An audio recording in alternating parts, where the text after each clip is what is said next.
What up, all? This is Nick Barretto. This is my gold standard run on Symbiosis, I believe. I'm really pissed because I keep saying in my videos, and I took a speech class back in high school, and they told us not to say it, and I'm getting really mad at myself every single time I have to break up a thought using that. So I'm gonna try my best not to do that. Let us begin with this video. So anyways, Symbiosis is one of my, I guess, new favorites in Pew Pew 2. Basically, the idea of this game is to fly around not using a single ship like before, but using using two ships and controlling each ship with a different finger, one of your thumbs on each side.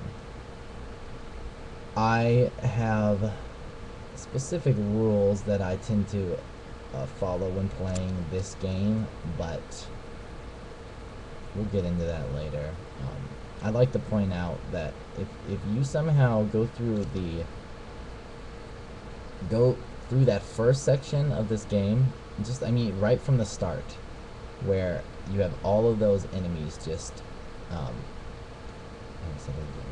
you have all those enemies just flying, the triangle enemies that are almost impossible to kill. If you go through that without taking any damage, like, props to you, because I almost take the damage and use one of these. I use the Millennium Falcon ship in this one, just because, like, I'm just like so ready to get past that point that I tell myself, let's just let's just take the damage and not worry about it.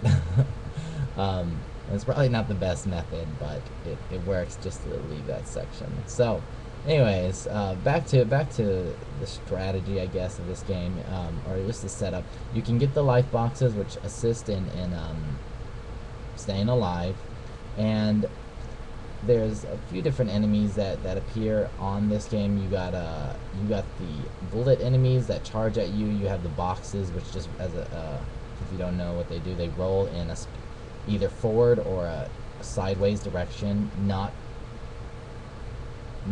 at the same time, but in various different times. I don't know how to say that's better, but and those bullet guys, the ones that are just charging at you, will basically attempt to locate you on the map, and then will just lunge towards a specific ship. They're actually pretty difficult to deal with.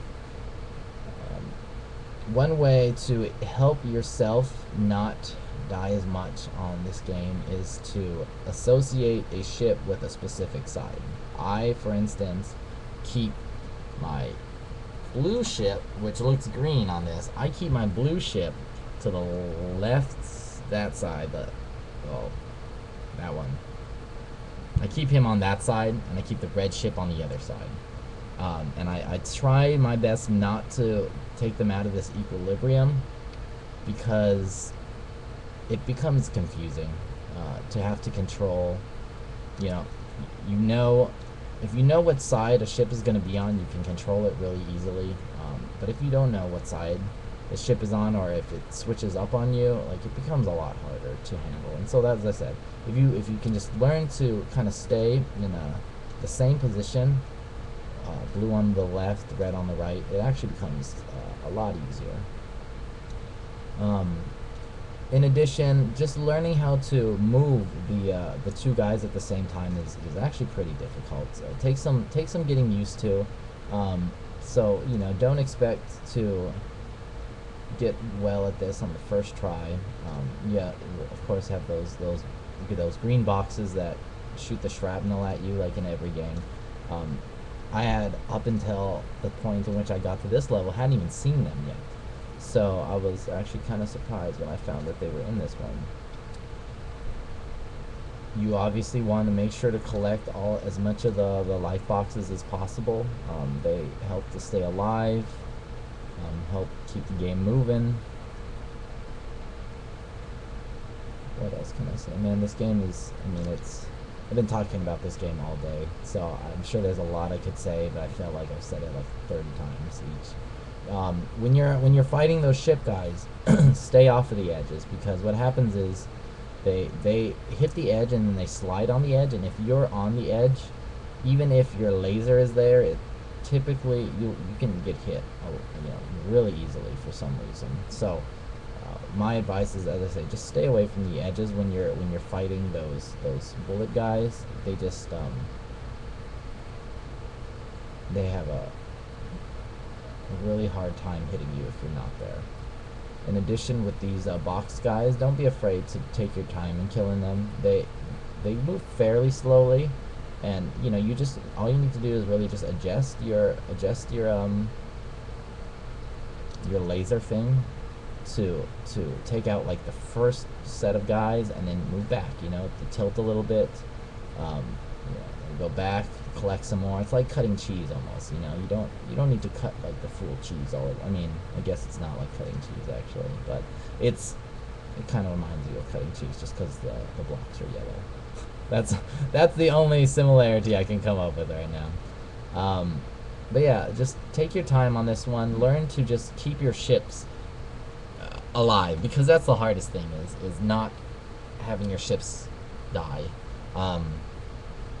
And yeah, aside from that, like, it just takes practice. It's fun. I really like that game. I really wish, honestly, I think this is my last video I recorded. I really wish that I could get the campaign mode replays, because I've actually finished the whole campaign on hard, and I really want to show like those replays. They were unbelievable. If you guys have ever, I hope I'm not the only one who's beaten Yang, but I've only beaten it one time, and honestly, I don't think I'm ever gonna beat it again. Like, that game is unbelievably difficult. If any of you guys have a way of getting those videos up and you beat it, please do. I would love to favorite that video, just because it's such a difficult level to play. Anyways, hope you enjoyed. Peace out. It's the B180 Productions.